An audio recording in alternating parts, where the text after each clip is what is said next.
2017년 10월 8일 10월 두 번째 주일 아침 예배 시간입니다. 제가 지금 2017년 2월 첫 주부터 노마서 강해를 시작했습니다.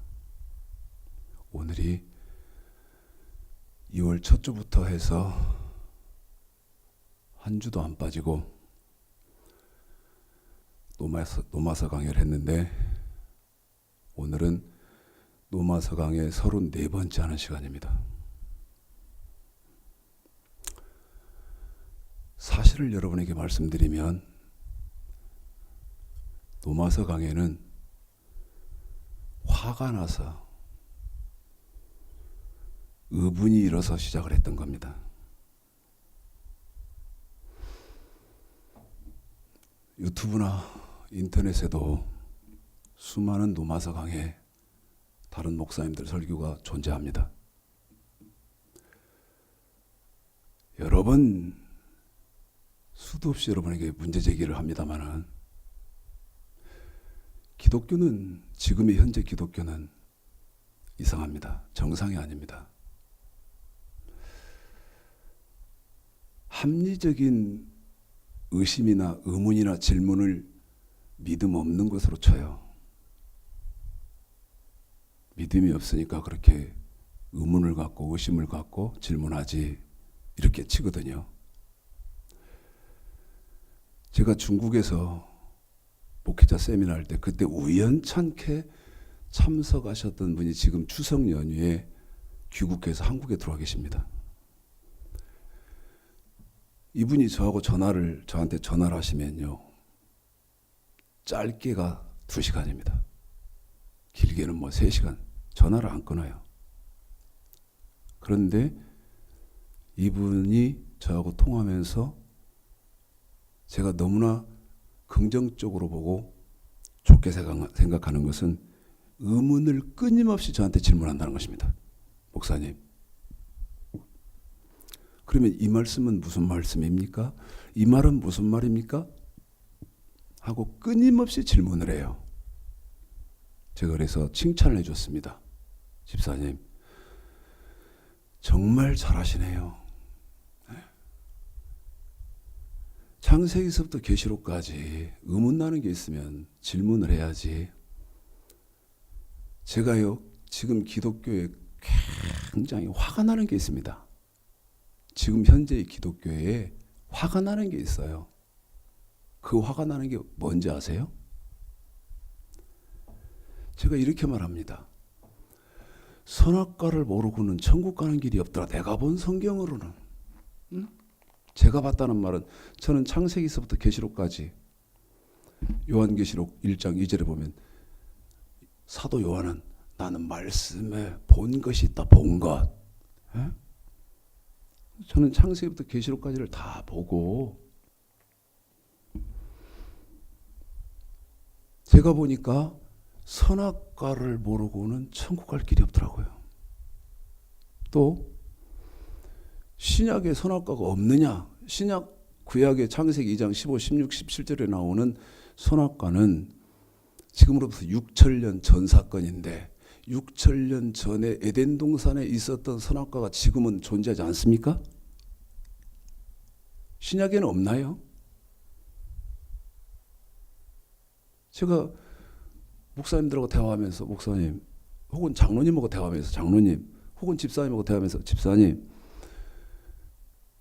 제가 성경을 보니까 선악과를 모르고는 천국 갈 길이 없던데, 그러면요, 제가 화를 내고 제가 의분을 갖고 있는 게 뭐냐면, 지금 제 앞에서 그 말을 듣는 사람도 선악과를 모르거든. 그러면 응당 저에게 그러셔야 할 거 아닙니까? 목사님, 선악과가 뭡니까? 이렇게 물어봐야 할 거 아니에요. 제 말이 맞나요? 틀렸나요? 그런데 이 지금 크리스천들은 제가 선악과 모르면 천국 갈 길 없고, 신약에도 선악과가 그대로, 신약에 선악과가 있습니다. 그러면 목사님 무슨 말씀을 그렇게 하십니까? 아니 그러면 선악과가 뭐고 신약의 선악과는 뭡니까? 저한테 이렇게 물어서 자기가 성경 지식으로 대입해서 제가 잘못됐을 때는 최 목사 왜 그렇게 말해? 당신 이거 틀렸잖아. 아니면 당신 이렇게 해서 이단이잖아. 말을 이렇게 할 거 아닙니까? 그런데 입을 딱 다물고 있습니다. 여러분, 이게 얼마나 비겁합니까? 얼마나 야비합니까? 얼마나 비열합니까? 안다는 겁니까? 모른다는 겁니까? 모르는데 너가 지금 창세기서부터 계시록까지 넘나드는 거 보니까 너를 이길 자신이 없으니 입을 딱 다무는 겁니까? 아니면 실제 몰라서 입을 다무는 겁니까? 저는 모르면 목사님 그렇습니까? 그러면 선악과가 뭡니까? 이렇게 할 건데 입을 딱 다물고 나도 알고 있다 하는 위선을 떤다 그 말입니다. 기독교는 위선입니다. 추석 명절 지나시고 처음 지금 제 동영상 공부하시려고 열으셨는데 지금 기독교는 위선이다 이렇게 말씀드리면 귀에 거슬리시겠지만 제가 항상 하는 말 있지 않습니까? 땡땡이 중한테나 그런 타 종교의 사람들로부터 손가락질을 받기 전에 그건 정말 존심 상하고 기분 나쁜 거니까 우리끼리 하자 우리끼리. 에? 얼마나 많이 합니까? 그러니 도울 김영욱이네 누구네 하는 사람들이 성경 얘기한다고 하는 거예요. 기가 막힐 노릇입니다. 기가 막힐 노릇. 노마서 강의를 해야 되겠다. 꿈에도 생각해 본 일도 없고 공부해 본 일도 없고 준비해 본 일도 없고 지금도 준비를 안 합니다. 그런데 지금 오늘 34번째예요. 자, 제가 뭐라고 말씀드리죠? 성경 가지고 목사가 강대상에서 저처럼 설교를 하려면 반드시 그 사람은 계시록 1장 2절 본 것이 있어야 됩니다. 두 가지를 본 것이 있어야 돼요. 하나는 하나님의 말씀, 첫 번째는 하나님 말씀, 그 첫 번째는 하나님 말씀일 때는 구약입니다. 두 번째는 예수님의 말씀, 예수님 말씀 말할 것도 없이 신약이요. 그러면 제가 묻지요. 하나님 말씀이 뭐예요? 입을 딱 닫는데 비열합니다. 모릅니다 하든지 아니면 뭐 자기가 알고 있는 그걸 대답을 하든지. 에? 그런데 기독교는 지금요 15년 동안 제가 만난 100%의 사람들은 다 모순덩어리였습니다. 입을 딱 다물고 말을 안 해요. 지금 제 동영상 공부하시는 분들은요 이런 분들 되지 않으시기를 바라요. 이런 분들 되지 않기를 바랍니다. 그러려면 지식이 있고 하나님 말씀에 대해서 아는 것이 있고 깨어 있어야 돼요. 하나님 말씀 아는 게 있어야 대답을 하지. 에? 하나님 말씀이 뭐예요? 그러면 성서요. 여호와의 증인이 그러라니까 그러더라니까 저한테 여사님 하나님 말씀이 뭡니까? 그러니까 성서요. 그래서 내가 그래 성경이라는 거 맞다. 그런데 당신 대답의 오류가 뭐냐? 성경이면 내용 분량 이렇게 많은데 에? 이렇게 두꺼운데 나들 어떻게 하라고? 뭐는 하고 뭐는 하지 말고 어떻게 하라고? 뭐가 방법론이냐 그러니까 빵 해요. 여호와의 증인은 그렇게라도 대답을 하더라니까. 로마서 1장 1절을 보십시오. 제가 수없이 지적했습니다. 수없이.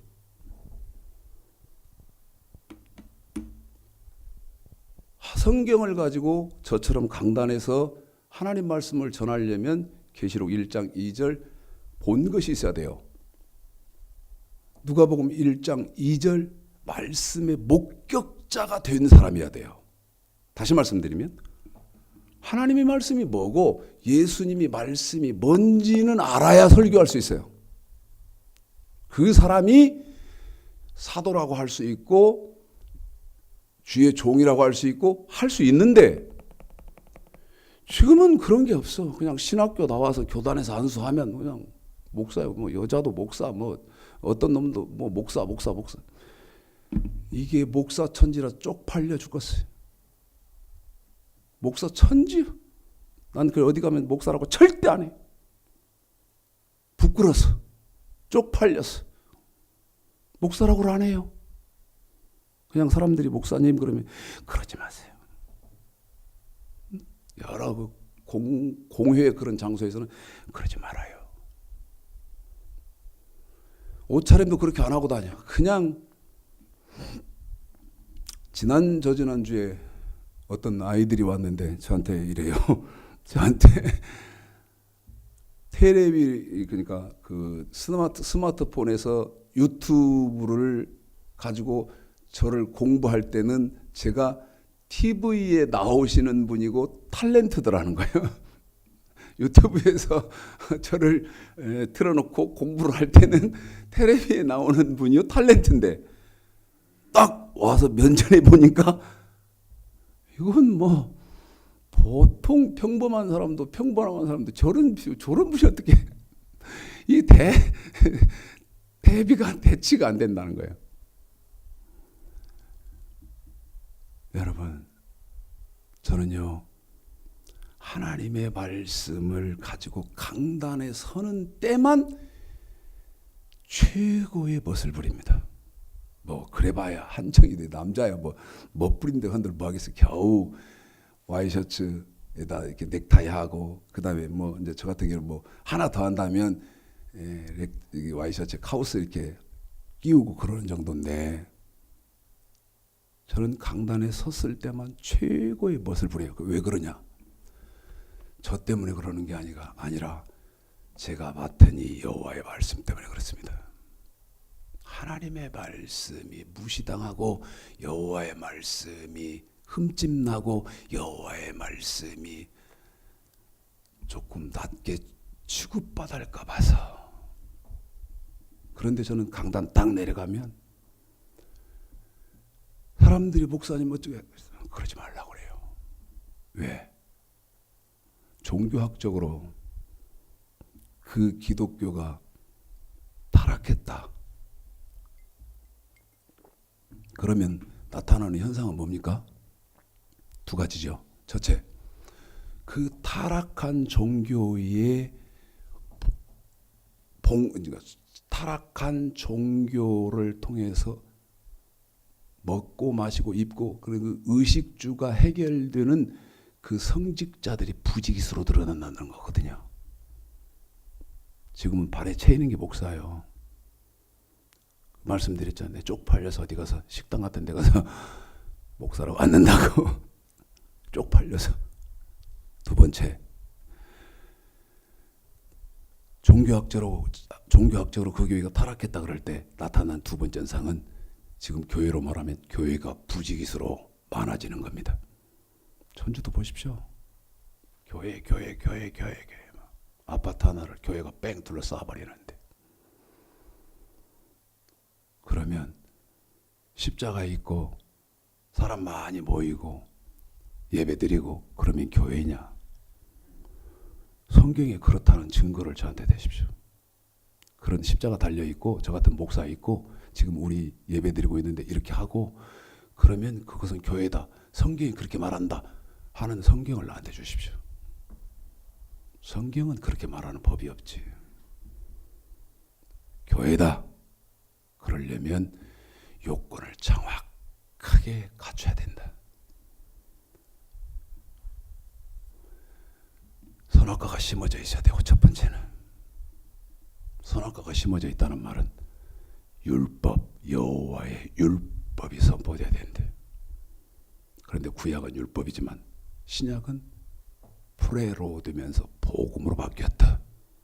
그래서 구약의 율법, 신약의 복음이 선포되는 교회가 교회다. 아니면 아니라고 저한테 반론하세요. 저한테 댓글 다지 마시고 전화하라고 그러니까 단 한 분도 전화를 하는 분이 없어. 한 분도 전화하는 분이 없어. 한 2년 전인가 모르는 전화가 걸려와서 받았더니 어떤 여자분인데 막 울어요. 막 울어. 전화를 딱 받아서 여보세요 그랬더니 모르는 여잔데 모르는 번호인데 막 울어요. 그래서 내가 무슨 사정이 있겠다 싶어서 아무 말씀을 안 드리고 가만 들어드렸어요. 10분이 지나도 울어. 안 되겠다 싶어서 제가 조심스럽게 죄송합니다. 저는 최창식 목사라는 사람인데 저한테 전화하신 거 맞나요? 그랬더니 울음을 뚝 그치더니 목사님 저 목사님한테 전화한 거 맞아요. 그러면서 또 울어요. 목사님 저 목사님한테 전화드린 거 맞아요. 그러면서 또 울어요. 가만히 있으니까 뭐라고 말씀하시냐면 목사님 같은 목사를 얼마나 찾았는데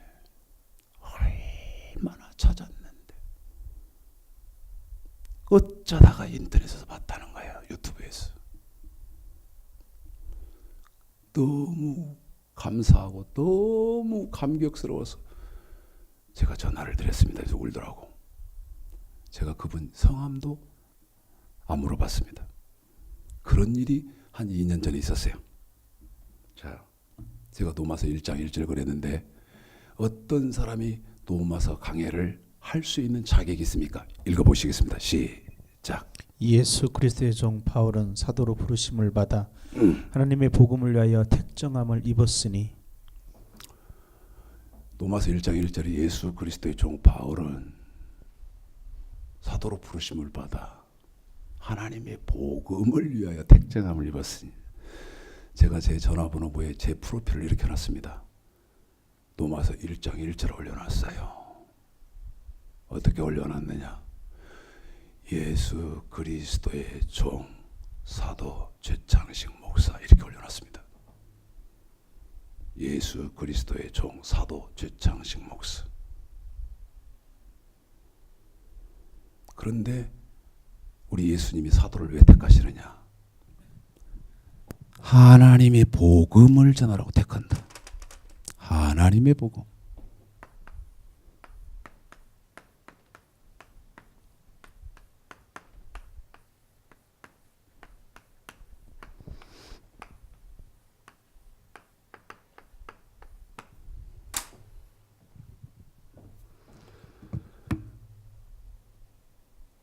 제가 물었지요. 목사 왜 택합니까? 하나님의 복음 전하라고 택했는데 하나님의 복음이 뭡니까? 왜?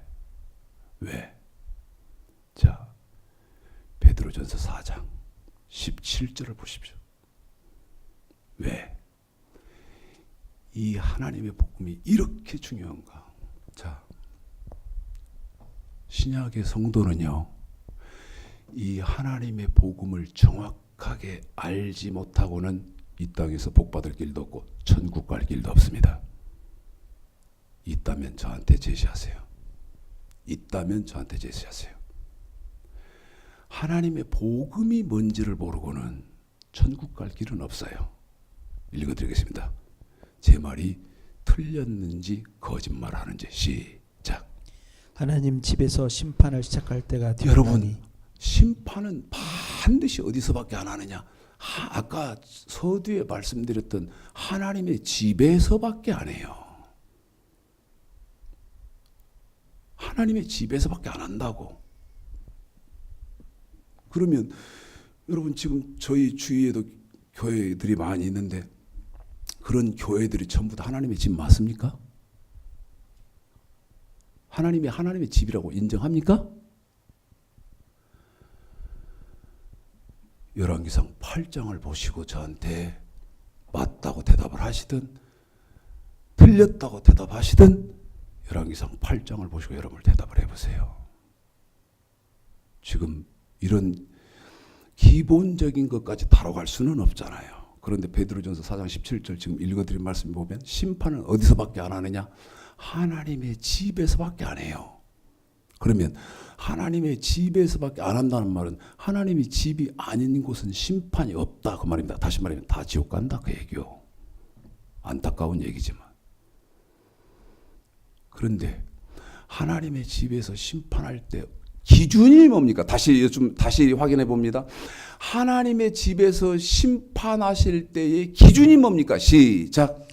하나님의 집에서 심판을 시작할 때가 되었나니 만일 우리에게 먼저 하면 하나님의 복음을 순종치 아니하는 자들의 그 마지막이 어떠하며. 그러면 심판의 기준이 뭡니까? 이 하나님의 복음에 순종했나 안 했나 아닙니까? 예?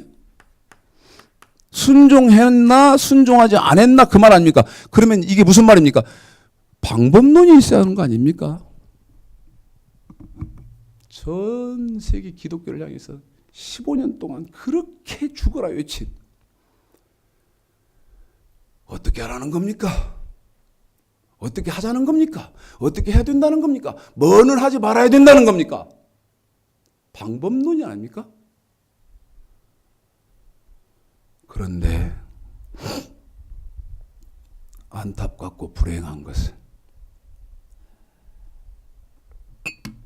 누가 됐든 제가 이 실명 다 될 수 있습니다.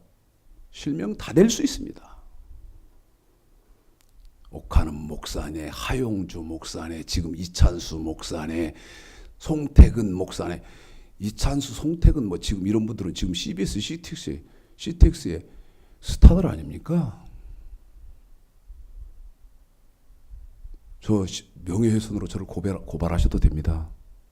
그분들이 저를 명예훼손으로 고발하셔도 돼요. 근데 저는 얼마든지 대응할 수 있거든요.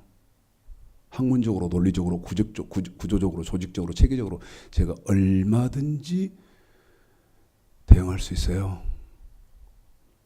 이분들은 하나님의 복음을 뭐라고 말하느냐? 좋은 소식이다. 예? 좋은 소식이다. 굿뉴스다. 아니 듣기는 좋잖아요. 듣기는 귀에 부드럽고 달달하고 달콤하고 좋잖아요. 그런데 여러분 좋은 소식이다. 굿뉴스다.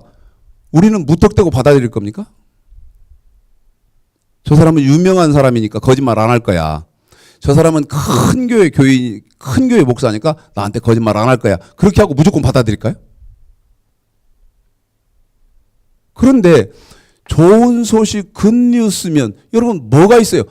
이 하나님의 복음에는 순종하든지 불순종하든지 사람이 나뉘잖아요. 좋은 소식 굿뉴스면 뭐가 부재하죠? 방법론이 없잖아요. 이게 제 거짓말을 하는 겁니다. 이건 영혼 사냥꾼입니다. 거짓 선지자요. 그런데 하나님의 복음은 어디 있습니까? 사도행전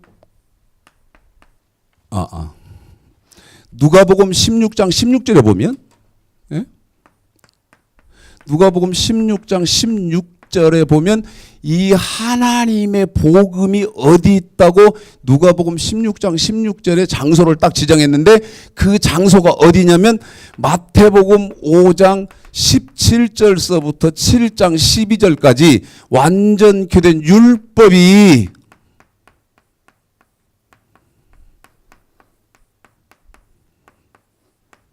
뭡니까? 이게 하나님의 복음이야.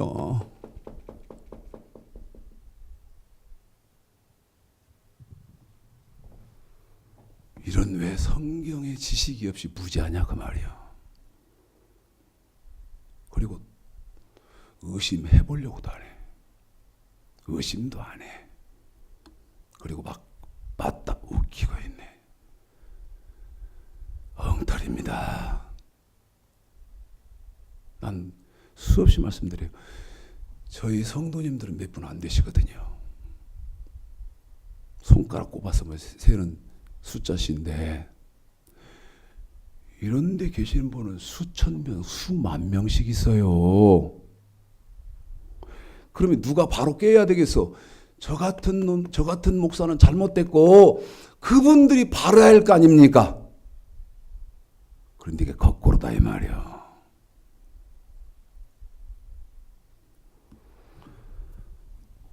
로마서를 적어도 강의하려면 자격이 이 하나님의 복음이 뭔지를 알아서, 제가 지금 말씀드렸지 않습니까? 누가복음 16장 16절 하나님의 복음이 어디 있다? 이 누가복음 16장 16절에서, 그런데 이거 16장 16절을 1000시간 만시간 줘도 한 절 읽었는데 이게 무슨 말인지도 모르지. 알 수가 없지. 근데 저하고 5분만 있으면 이 말이네 이렇게 되지만, 누가복음 16장 16절에 의해서 어디서부터? 마태복음 5장 17절서부터 7장 12절까지 완전케 된 율법, 이 완전케 된 율법을 바울은 고린도전서 9장 21절에서 그리스도 율법이라고 했는데, 그 완전케 된 율법, 그리스도 율법이 로마서 1장 1절에서 사도가 전해야 하는 하나님의 복음이다 그 말이죠. 그런데 이 하나님의 복음도 모르는 사람들이 로마서를 강의를 해. 그 중에 대표적인 사람이 도올 김용옥이도 있고. 근데 제가 계속 설교하면서 뭐라고 말합니까? 거짓말이요. 그 속지 마시오. 그건 거짓말입니다. 당신 무식하니까 당신 무식한 사람 지옥으로 끌고 가는 거예요. 내가 이렇게까지 하는데.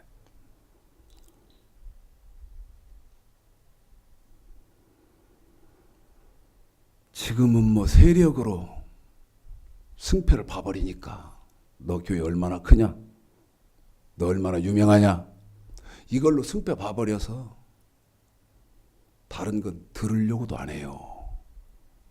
그러나 하나님이 은혜 주시는 분들은 들을 거라고 생각하고 목숨을 바치는 겁니다. 하나님이 그래도 은혜 주셔서 저기 곳곳에 한 분씩 숨겨놓은 분들이 있을 것이다. 사랑하는, 그 영혼 사랑하는 사람들. 이분들 때문에요. 목숨 걸고 하고 있어요. 로마서 8장 보겠습니다.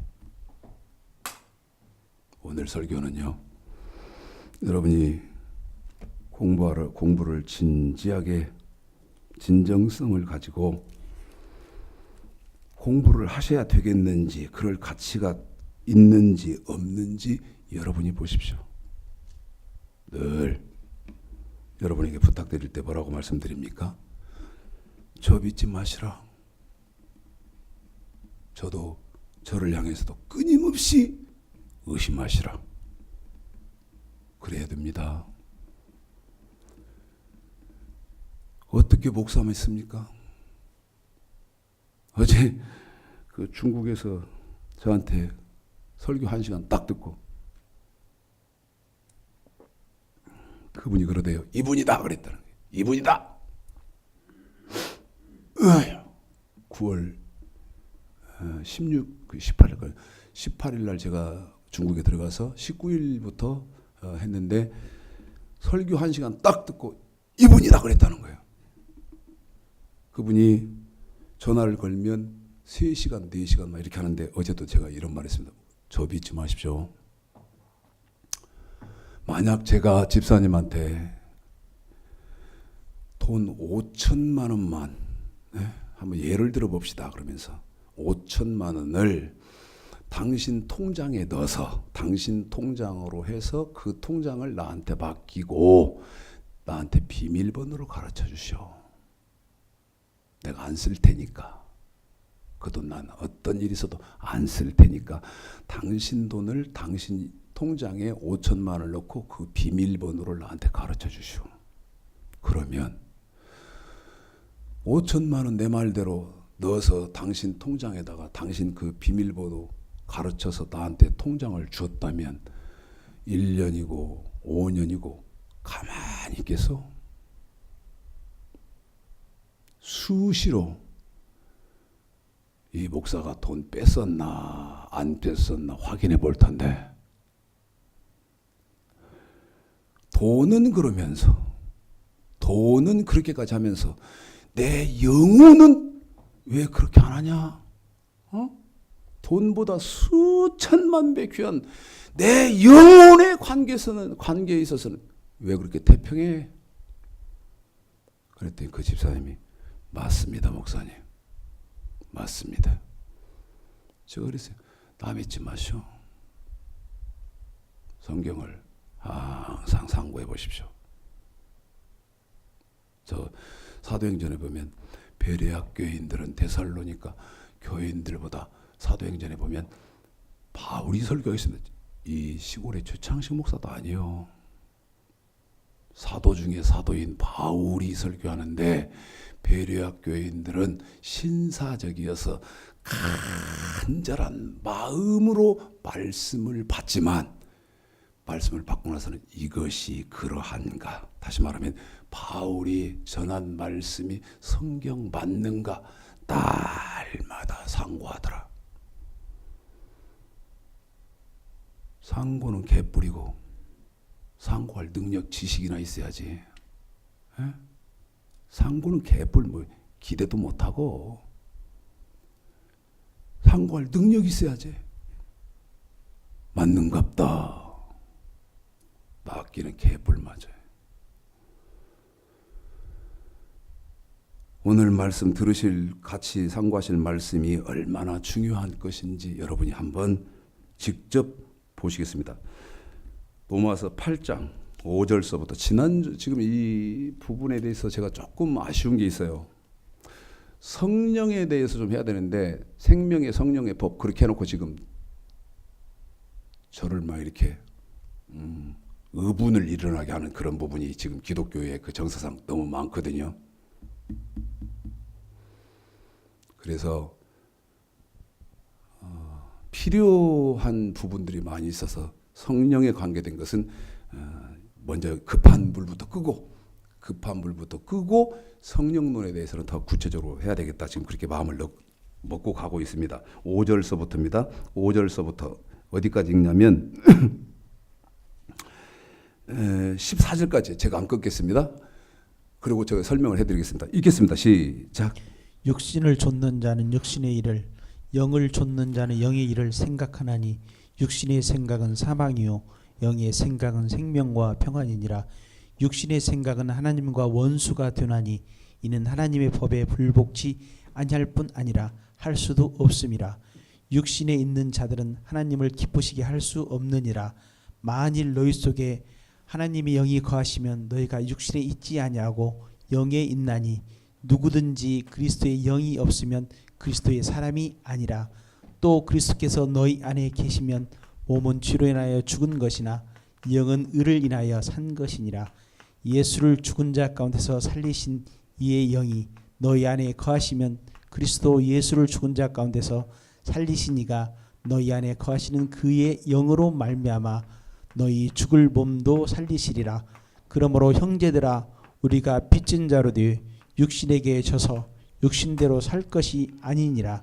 너희가 육신대로 살면 반드시 죽을 것이로되 영으로서 몸의 행실을 죽이면 살리니 무릇 하나님의 영으로 인도함을 받는 그들은 곧 하나님의 아들이라. 여러분, 지금 오늘 하게 되는 로마서 강의 34번째가 왜 이렇게 중요하냐? 중요하다고 하게 생겼는지 안 생겼는지 여러분 보십시오. 무슨 생각? 육신의 생각입니다. 육신의 생각은 뭐예요? 사망이요. 또 무슨 생각? 영의 생각. 그런데 이 영의 생각이 뭐예요? 생명이요. 그러면 이게 중요하게 생겼는지 안 생겼는지 여러분 생각해 보세요. 항상 말씀드리는데 뭐라고 말씀드립니까? 지금 기독교는 열병이다. 무슨 말씀이냐? 미쳤다. 미쳤어. 머리도 몇 년 전입니까? 그러니까 50년 전 같은데 저희 그때 50년 전에 뇌염이 유행했습니다. 뇌염이 50년 넘기 전에 뇌염이 딱 들어와서 그 아주 밑에 그 후배 동생이 뇌염이 걸렸는데요. 어떻게 되는지 아세요? 머리가요 쩔쩔쩔쩔 끓습니다.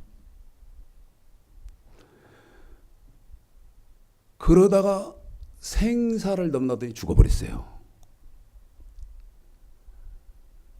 아니 지금 기독교는 뇌염 기독교, 뇌염 걸려서 머리도 쩔쩔쩔 끓어, 가슴도 쩔쩔쩔 끓어.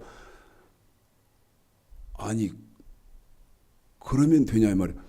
머리는 북극보다도 더 차가운 이성이 있어야 할 거 아니겠어요? 그런데 머리도 차갑고 가슴도 차가우면 그건 안 되니까 가슴은 또 어떻게 됩니까? 포항제철소 용광로처럼 뜨거워야 된다 이 말이에요. 왜? 성령이 내 안에 계시고 하나님의 영이 계시니까. 그런데 머리도 뜨거워 가슴도 뜨거워 그러니까 할 짓이 못 밖에 없고 하는 것이 못 밖에 없고 불러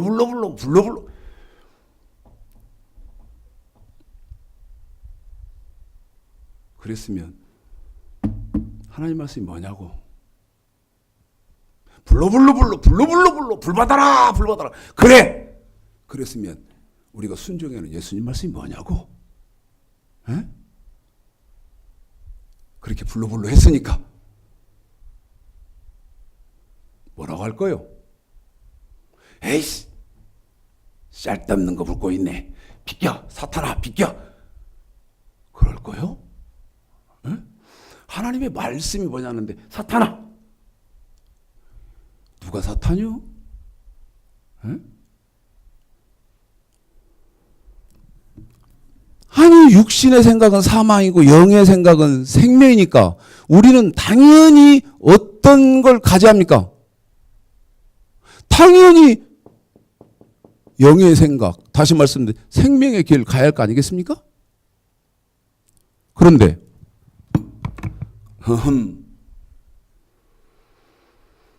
지금부터 나는 육신의 생각이 아니고 영의 생각을 하는 사람이다. 생각을 딱 그렇게 하면 영의 사람이 되는 거예요? 제 논리에 허점이 있고 여러분 잘못 오류가 있으면 제 목사 이거 틀렸잖아 이렇게 하세요. 그런데 성경으로 항상 되십시오. 교단의 교리 드러내고 신학 철학 들이대면서 이건 이런 저한테는 안 통합니다. 그게. 그러면 육신의 생각은 뭐냐? 육신의 생각은 성경을 조금 보겠습니다. 로마서 14장입니다. 14장. 다행히 지금 로마서에 있으니까 17절입니다. 읽어보십시오. 읽겠습니다. 시작. 하나님의 나라는 먹는 것과 마시는 것이 아니요 오직 성령 안에서 의와 평강과 희락이라. 이 구절은 외우셨으면 좋겠습니다. 제 개인적인 바람은 하나님은 하나님의 나라는 다시 말씀드리면 신앙생활하는 저와 여러분은 멋과 뭐하는 것이 아니요 먹는 것과 마시는 것이 아니요. 무슨 말입니까? 육신에 소속된 사람이 아니어야 된다는 거예요. 육신에. 요한복음 6장입니다. 요한복음 6장 제가 읽어드리고 시작. 그러면 우리 최영근 집사가 여러분에게 요한복음 6장 63절을 읽어드리겠습니다. 그런데 같은 말입니다. 자, 하나님의 나라는 먹는 것과 마시는 것이 아니요 성령 안에서 다시 말씀드립니다. 저와 여러분의 신앙생활은 먹는 것, 마시는 것, 저 세상적인 육신적인 생각, 육신적인 일 거기에 있지 않다는 거예요. 그럼 어디에 있어야 돼요? 오직 어디 안에서? 성령. 성령은 출애굽기 35장 31절서부터 하게 하시고 하게 하시며 하게 하시니 하게 하셨고 하게 하시고. 나는 하기 싫지만 성령이 내 안에 들어오시니까 하게 하시며, 나는 하기 싫지만 성령이 내 안에 들어오시니까 주의 말씀에 순종하게 하시고, 나는 하기 싫은데 주의 성령이 내 안에 오셔서 나는 하고 싶어. 왜? 내가 거짓말하면 지금 돈이 좀 벌리거든. 거짓말 조금 해서 이 자리만 면피하면 내가 돈을 지금보다 조금 더 벌 수 있는데, 하나님의 신이 내 안에 오셔서 정직해서 거짓말을 하지 않게 하시고,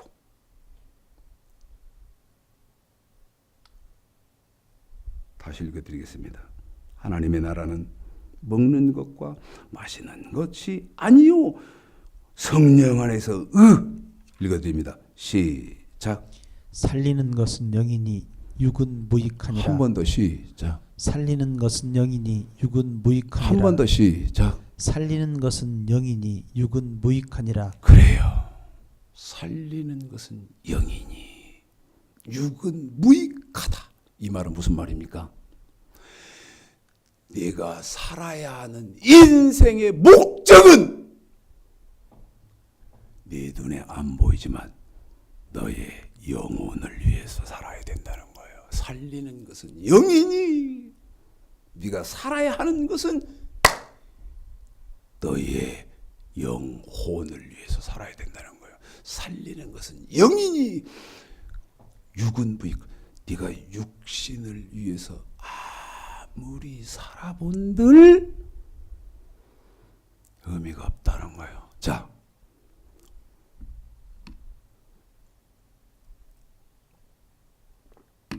인류 역사상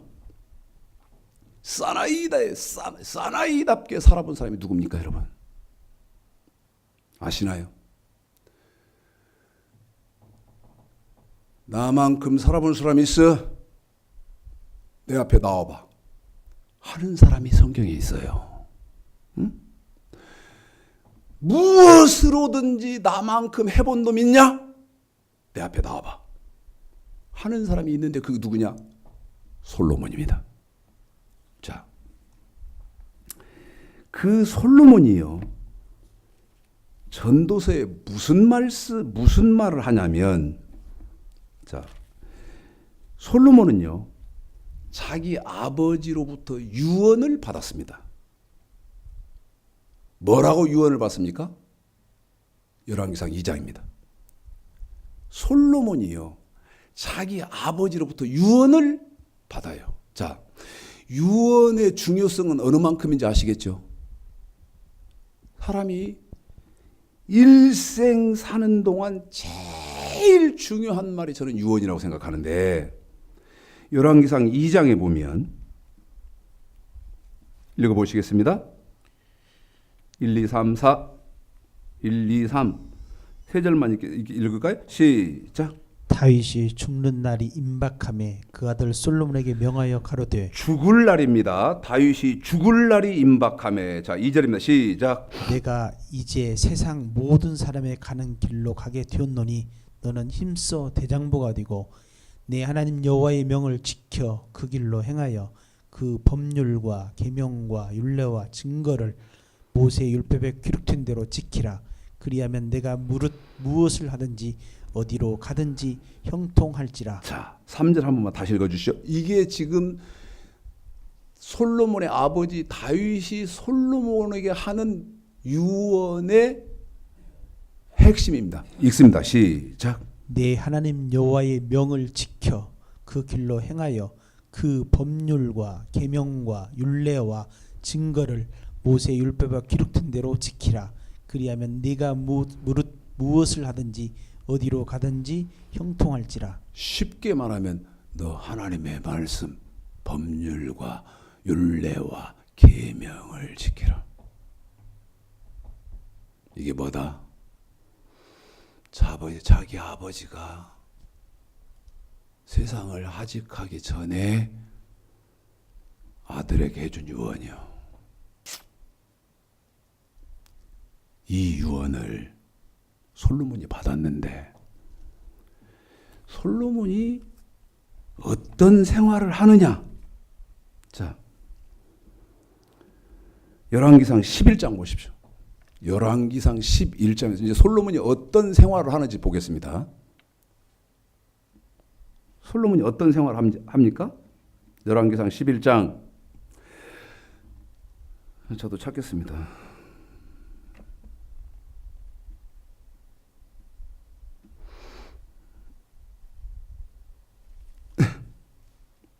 (3절입니다) 읽을까요? 시작. 왕은 후비가 700인이요. 여러분, 후비는요 공식적인 처입니다. 합법적인, 그러니까 공식적인 아내예요. 공식적인 아내가 몇 명이요? 700이에요. 그 다음에 또요? 빈장이 300인이라. 빈장이 300이에요. 빈장은 여러분 비공식적인 아내, 다시 말씀드리면 첩입니다. 첩. 그러면 공식적인 처가 700의 첩이 그렇지. 공식적인 700, 저가 700이요.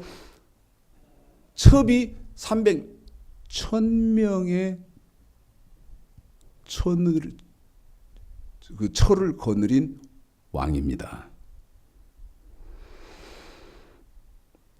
열왕기상 이번에는 4장 보십시오. 자, 열왕기상 4장.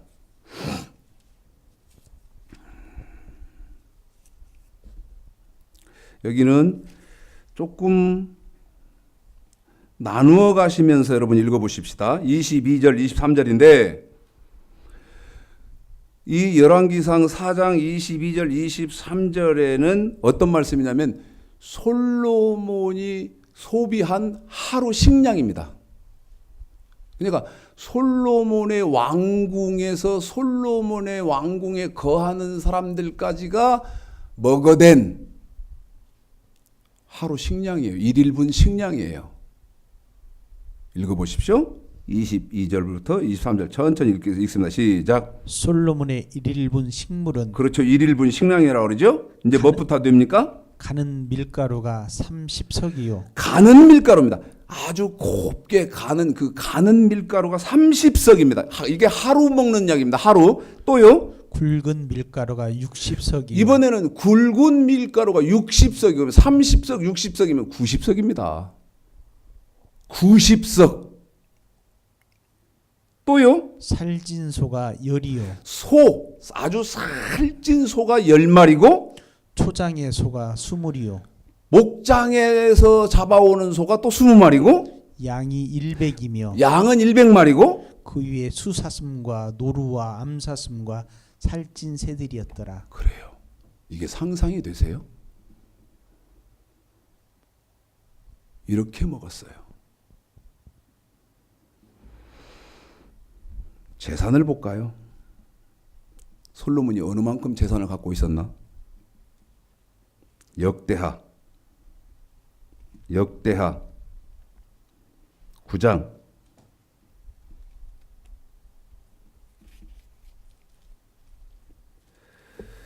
역대하 9장 20절부터입니다.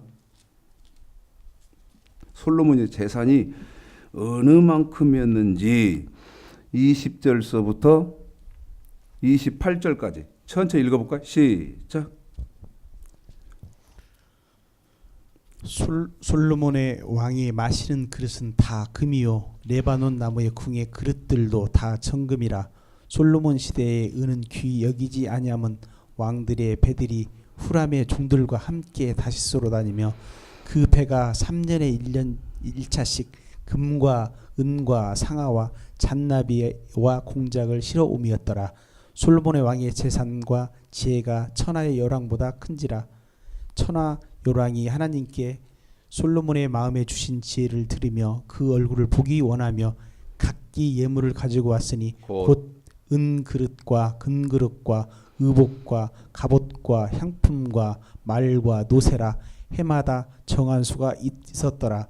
솔로몬의 병거 매는 말의 유양간이 4천이요 마병이 1만 2천이라.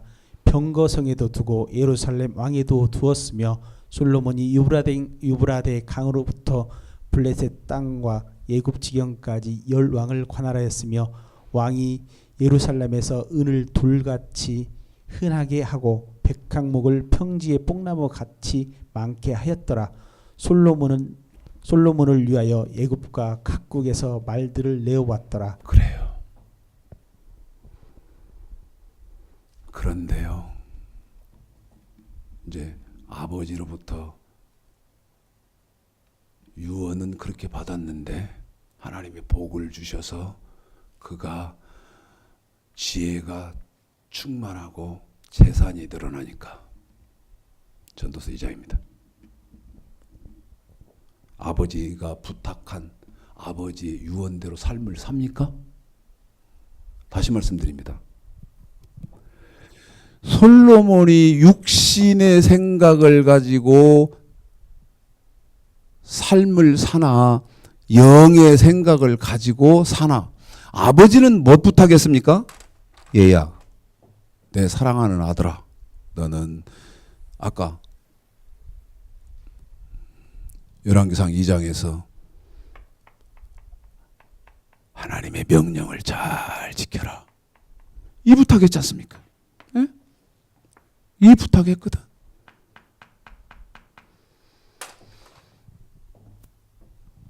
그런데 돈이 많아지고 권력이 누구도 따라올 수 없이 힘이 있어지고, 그러니까 어떤 삶을 사느냐. 읽어보십시다. 시작. 나는 내 마음에 이르기를 자 내가 시험적으로 너를 즐겁게 하리니. 뭐 하리니? 즐겁게 하리니. 무슨 말입니까? 이제 영적인 사람이 육적인 사람으로 변하는 거예요. 즐겁게 살자. 즐겁게. 너는 시작. 너는 낙을 누리라. 뭐를 누리라? 낙을 누리라. 이렇게 사람이 이렇게 변하는 거예요. 본즉 이것도 헛되더라. 이제 이건 나중에 후회한 거예요. 내가 쾌락을 위해서 어떻게? 아니, 후비가 700이고 빈장이 300이고 1000명 여자를 거느리잖아요. 1000명의 여자를. 또 시작.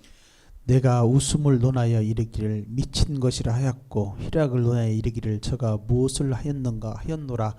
내 마음에 궁구하기를 내가 어떻게 하여야 내 마음에 지혜로 다스림을 받으면서 술로 내 육신을 한 번 더 무엇으로 술로 뭐를 내 육신을 어떻게 즐겁게 할까. 또 어떻게 하여야 어리석음을 취하여 천하 인생에 종신토록 생활함에 어떤 것이 무엇인가 쾌락인지 알까 하여. 솔로몬 여러분 이렇게 변했어요. 무슨 주의로 바뀌었다? 쾌락주의로. 쾌락주의로. 지금 기독교인은 이런 기독교 아닙니까? 계속 읽어봅시다. 시작. 나의 사업을 크게 하였노라. 사업을 크게. 지금 기독교인은 꿈이고요. 예수가 왜 필요해? 예수여, 나에게 사업체 주시오. 나를 기업가로 만들어 주시오. 나를 정치가로 성공시켜. 이래서 예수가 필요하지 않소? 지금은? 아니면 아니라고 해요. 시작. 내가 나를 위하여 집들을 지으며 포도원을 심으며 여러 동산과 가원을 만들고 그 가운데 각종 과목을 심었으며 수목을 기르는 살림에 물주기 위하여 못을 팠으며 자기 과수원에 전용 댐도 막았어. 누가? 솔로몬이. 지금 이 시대에 그런 사람 있어? 다시 말씀드려요. 자기 소유의 과수원에 물을 주기 위해서 전용 댐을 막았어. 계속요. 노비는 사기도 하였고 집에서 나게도 하였으며 그렇게 해서 나보다 먼저 예루살렘에 있는 모든 자보다도 소와 양떼의 수요를 많게 하였으며 내가 예루살렘의 최고 부자야. 본 토백이들보다도 더 부자야 이제는. 내가. 계속.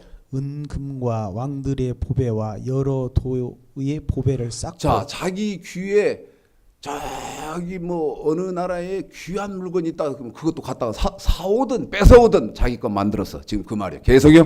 또 노래하는 남녀와 인생들의 기뻐하는 처와 첩들을 많이 두었노라. 처는 몇 명이고 첩은 몇 명인지 아시잖아. 계속요. 내가 이같이 창성하여 나보다 먼저 예루살렘에 있던 모든 자보다 지나고 내 지혜도 내게 여전하여 무엇이든지 내 눈이 원하는 것을 내가 금하지 아니하였으며. 여러분 이럴 사람 있습니까? 눈으로 딱 봤는데 죄송합니다. 지금 탤런트 이쁜 사람이 누굽니까? 탤런트 누가 여자 탤런트 중에 누가 예쁜가? 눈으로 딱 봤는데 저 사람이 제일 이뻐. 눈에 띄어. 그러면 눈으로 본 것을, 눈으로 탐나는 것을 내가 금할 필요가 없다는 거야. 에?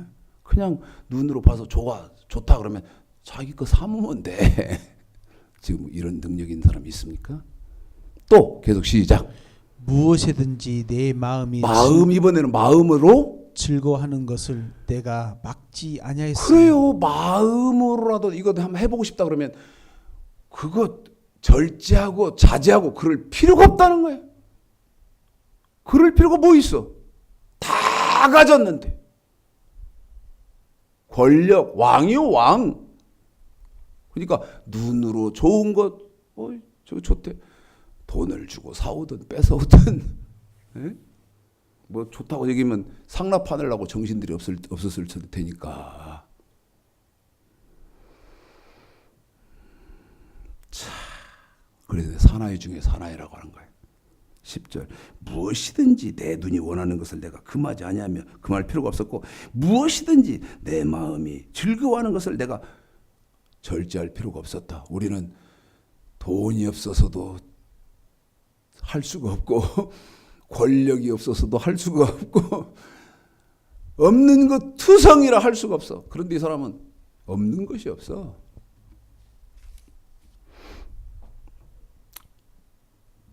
줄여서 넘어가 봅시다. 지금 여러분에게 읽어드리려고 하고 하나님이 하시려고 하는 말씀이 무슨 말인 줄을 아실 테니까요. 25절입니다. 25절입니다. 솔로몬의 결론을 이렇게 합니다. 시작.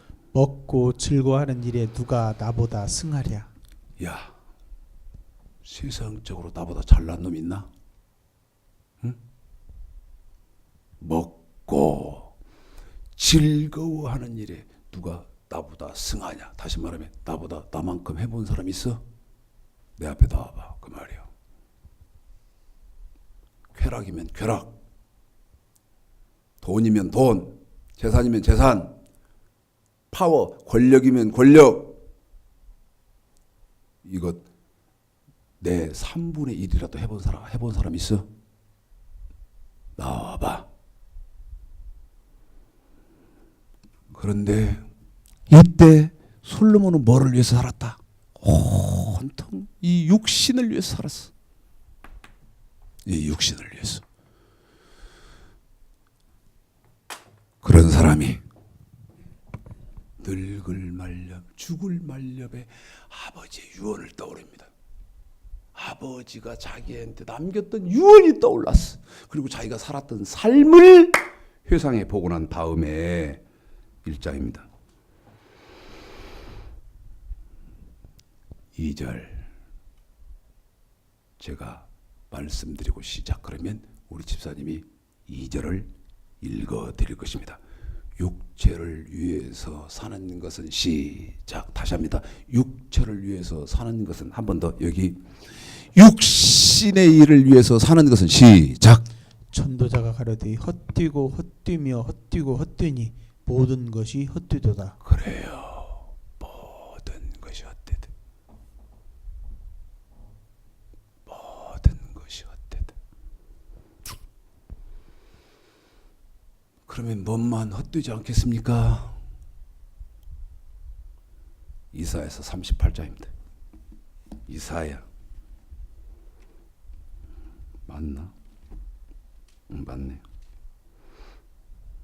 사람이 이렇게 살으라는 거예요. 하나님 이제 이렇게 살으라는 거예요. 자, 1절서부터 읽어보실까요?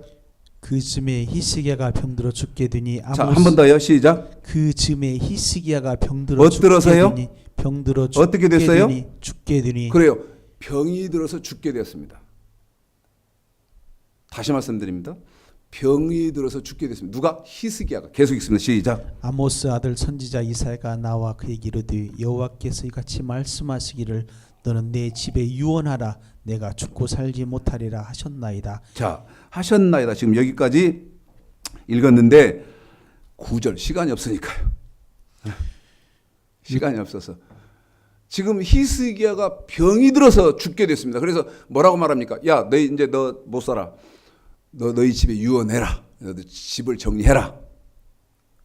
그런데 히스기야가 하나님 앞에 간절히 매달립니다. 하나님, 제가 하나님을 기쁘시게 했던 것이 이만큼이라도 있지 않습니까?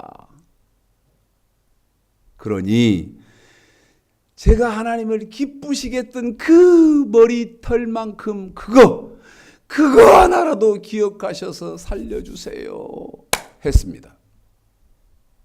그랬더니 하나님이 그 히스기야가 하나님의 마음을 기쁘게 만들었던 것을 기억하시고 히스기야 소원을 들어줬습니다.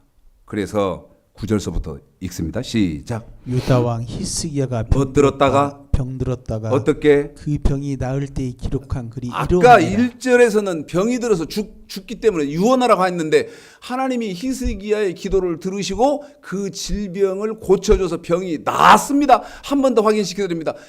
그 죽게 된 병이 나았습니다. 9절이 시작. 이제 10절부터 시작. 내가 말하기를 내가 중년의 음부의 문에 들어가고 연연을 빼앗기게 되리라 자, 하였도다. 무슨 말이냐면요. 1절에 하나님이 너 유언해라. 너 죽는다. 그때 죽었으면 나는 지옥 갔다는 겁니다. 잘 이해해야 됩니다. 1절에 하나님이 너희 집에 유언해라. 너 죽는다. 그때 하나님이 생명을 거두셔서 히스기야가 자기가 죽었다면 자기는 지옥 갔다는 거예요. 이런 말이 여러분 지금 기독교에 자유롭습니까? 아무리 성경이요. 아니 옛날에는 어명이요 하면 통했는데 지금은 성경이요 해도 안 통해. 이런 썩을 놈의 세상. 아니 옛날에는 어명이요 하면 통했잖아. 지금은 성경이요 해도 안 통해. 이런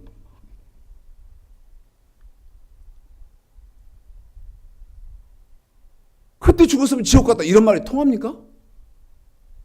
계속 읽어볼까요? 시작. 11절이죠. 내가 또 말하기를 내가 다시는 여호와를 뵙지 못하리니 지옥 가면 못 보죠. 생존 세계에서 다시는 여호와를 뵙지 못하겠고 내가 세상 거민 중에서 한 사람도 다시는 보지 못하리라 하였도다. 나의 거처는 목자의 장막을 거둠같이 나를 떠나 옮겼고 내가 내 생명을 말기를 직공이 배를 걷어 마름같이 하였도다. 주께서 나를 틀에서 끊으시리니 나의 명이 조석간에 마치리이다. 내가 아침까지 견디었사오나 주께서 사자같이 나의 모든 뼈를 꺾으시오며 나의 명이 조석간에 마치리이다. 나는 제비같이 학같이 지적이며 비둘기같이 슬피 울며 나의 눈이 쉬하도록 앙망하나이다. 거기 14절에서요. 제비, 학, 그다음에 비둘기 기억하십시오. 왜? 제가 알려드려야 할 것이 있어요. 제비, 학, 비둘기. 제비, 학, 비둘기. 이어서 계속 읽어보십시오. 시작. 여호와여 내가 압제를 받사오니 나의 중보가 뒤옵소서. 주께서 내게 말씀하시고 또 친히 이루셨사오니 내가 무슨 말씀을 하오리까? 내 영혼의 한 고통을 번 더. 인하여 내가 무슨 말씀을 하오리까? 내 영혼의 무슨 고통을 고통이요? 인하여 영혼의 고통을 인하여 내가 종신토록 가끈히 행하리이다. 한 번 더. 내가 무슨 말씀을 하오리까? 내 영혼의 고통을 인하여 내가 종신토록 가끈히 행하리이다. 내 영혼의 고통. 다시 말씀드리면 1절서부터 그때 하나님이 너 유언해라. 죽는다. 그럴 때 죽었으면 자기는 영혼의 고통, 지옥을 갔다는 거예요. 그래서 이걸 깨닫고 이제 뭐라고 말한다? 아까 제가 학같이, 비둘기같이, 제비같이 그랬죠. 14절에 히스기야는 하나님의 말씀, 내가 지금 하나님의 말씀을 깨닫고 나서 뭐를 아하, 나는 죽게 된 사람이구나. 나는 육신의 생각과 육신의 일만 지금까지 했기 때문에 나는 죽으면 지옥 가게 됐었는데 하나님이 기회를 다시 한번 주어서 내가 종신토록 어떻게 가끈히 뭐를 위해서 영혼의 고통받지 않을 그곳 위해서 제비같이, 제비는 지지배배 그렇게 울잖아요. 학은 목을 쭉 빼고 짝짓기 할 때 하는 거 있잖아요. 그다음에 비둘기는, 우리 교회는 비둘기가 2주에 정말 하루에 한 번 정도는 이렇게 비둘기가 많아서 오는 것 같아요. 비둘기는 우리 십자가탑 위에 혹은 또 이런 나무 위에 앉아가지고 우는데요. 꾸구 꾸구 꾸구 계속 울어요.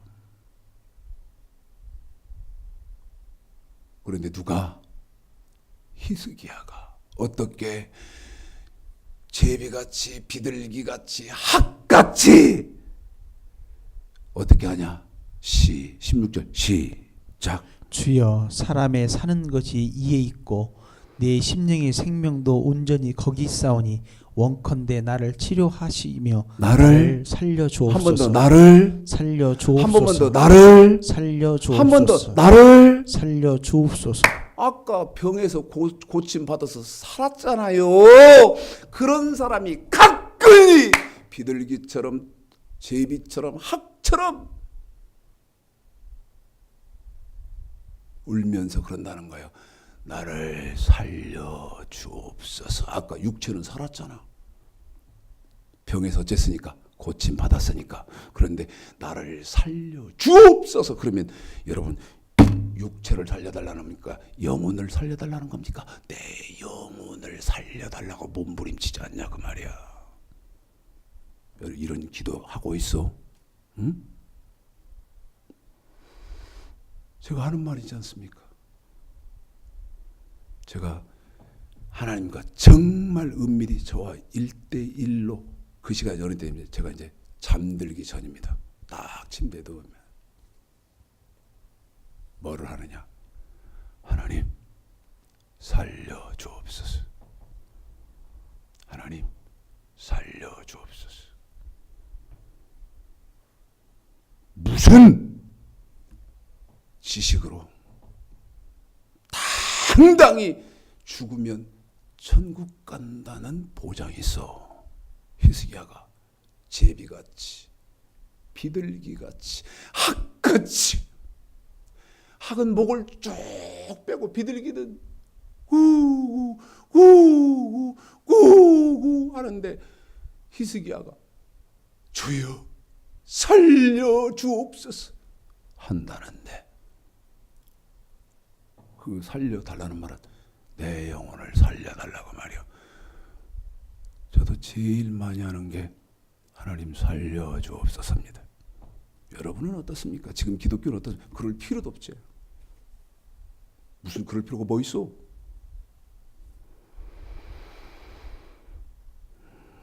(17절) 맞아 읽겠습니다. 나를 살려주옵소서. 시작. 보옵소서. 내게 큰 고통을 더하신 것은 내게 평안을 주려 하심이라. 주께서 나의 영혼을 사랑하사 어디에서? 멸망의 구덩에서 건지셨고 나의 모든 주의 등 뒤에 던지셨나이다. 지금 쭉 읽어봐요. 제 말이 거짓말인가? 그러면 여러분 항상 말씀드리지만 목사는 방법론이 명확하지 않으면 그 설교는 빵점이고 그 설교는 아무 가치가 없는 겁니다. 그러면 여러분 어떻게 하는 것이 저와 여러분이 영의 생각을 해서 영의 일을 할 것이, 이제 이게 답이잖아요. 저와 여러분이 어떻게 하는 것이 영의 생각을 해서 생명의 영의 길을 갈 거예요. 자, 목사는 항상 성도들에게 나팔수로서 분명한 소리를 해야 된다. 마태복음 25장. 마태복음 25장 1절서부터입니다. 13절까지 시작. 그때 천국은 마치 등을 들고 신랑을 맞으러 나간 열 처녀와 같다 하리니 그 중에 다섯은 미련하고 다섯은 슬기로운지라. 미련한 자들은 등을 가지되 기름을 가지지 않냐고 슬기 있는 자들은 그릇에 기름을 담아 등과 함께 가져갔더니. 자, 여러분 시간이 많이 가서 저한테 요즘 이런 생각합니다. 그냥 유튜브에 하루 1시간씩 성경을 쭉 강해를 해서 매일 올릴까? 그런데 그러려면 우리 최영근 집사 도움도 필요해야 되고 이 스텝이 있어야 돼서 그러면 좀 기독교 그 본질적인 지금 흑암 이런 것들이 좀 해결될 수도 있지 않을까, 그런 생각을 하고 아쉬움을 갖고 있는데요. 시간이 없으니까 좀 줄이는 겁니다. 저와 여러분이 그러면 어떻게 하는 것이 영의 생각이고 생명을 가는 것이니까 기름등불 준비하는 겁니다. 그럼 기름등불 준비한다는 말은 무슨 말이죠? 이건 마태복음 25장 1절로 13절인데 기름등불 그러면 준비한다는 말은 무슨 말입니까? 구약의 명령과 규례, 신약의 완전케 된 율법을, 다시 말씀드립니다. 명령과 규례, 이건 구약입니다. 신약은 아까 하나님의 복음 하면서 말씀드렸듯이 완전케 된 율법, 이건 마태복음 5장 17절서부터 7장 12절까지 신약 아닙니까? 이거를 기름등불 준비해라, 이 말은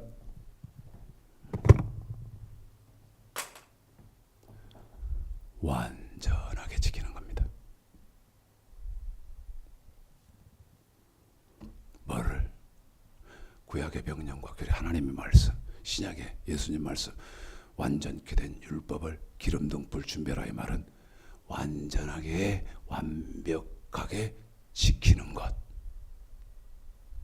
이것이 주여 학같이 제비같이 비둘기같이 부르짖으며 나의 영혼을 살려달라고 하는 영의 생각, 영의 일이다. 깊고 넓고 제한 없이 깨달으시는 은혜와 축복이 있으시기를 주님의 이름으로 축복합니다.